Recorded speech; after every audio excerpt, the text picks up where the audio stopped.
Like many sons, I've always looked up to my dad. He is a special man.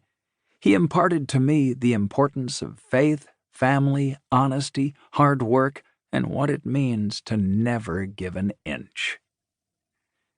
As I was beginning my adult life, I was a typical 20-something, impatient, thought I knew more about the world than I actually did, and eager to make my mark. From time to time, I would lament to my dad that my career wasn't progressing fast enough, or that I wasn't accomplishing as much as I'd hoped, or that my true value was not being rewarded.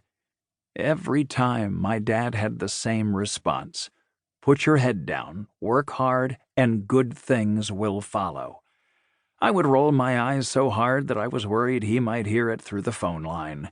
But, as it turns out, parents do know best.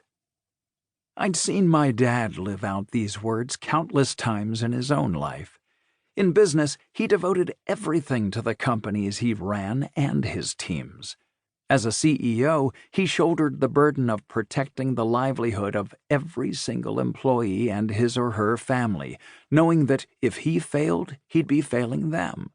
He made tough and bold decisions when necessary, but they were always in the best interest of the people he served. When he ran for Congress, I knew he wasn't doing it for the fame. If you want to run for office for celebrity or esteem, I recommend singing or acting instead.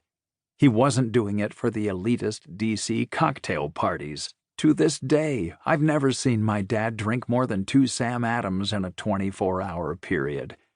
He did it because he felt our nation was wandering from our essential principles and that the people in Kansas's 4th Congressional District deserved better.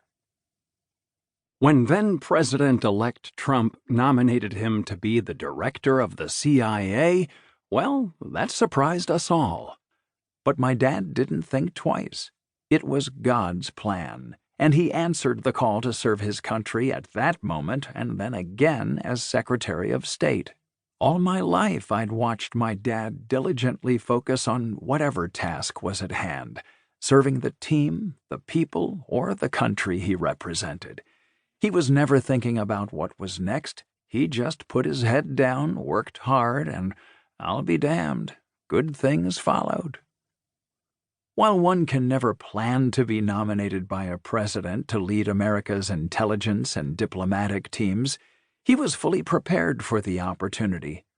I knew this for a multitude of reasons, but it was evident even in the smallest of ways throughout my childhood. Whenever we watched the Army-Navy football game with my buddies, something we never missed, my dad would educate us on the military unit patches as they flashed across the screen. While shooting hoops together in the driveway, he'd ask for my opinions on things like Middle East peace in between jumpers. One night, I had my friend Stephen over for dinner. Seemingly out of nowhere, my dad asked him, "Do you know who Hans Blix is?" Blix, at the time, was the UN weapons inspector leading the monitoring and inspection of Iraq's weapons arsenal. Of course, my friend had no idea who he was. After all, we were 6th graders. I apologized to Stephen and then coached him on to the answer, as this was not my first Hans Blix rodeo. In high school, my dad would often distribute his own pop quizzes, usually around 8 on Saturday mornings. I specifically remember once being handed a blank map of Europe, the Middle East, and Asia. You won't be able to grasp global issues if you can't even point out the countries on a map, he would say. Thanks to him, I know the difference between Bangladesh and Ukraine. An eerie, yet in hindsight obvious foreshadowing of my dad's future role as America's chief spy came when I was 11 or 12 years old. I asked him what his dream job was. Deputy Director of the CIA, was his response. You get to run the spies and don't have to deal with the bureaucracy. I guess he overshot his dream job by a hair, and, as predicted, ended up dealing with plenty of bureaucracy.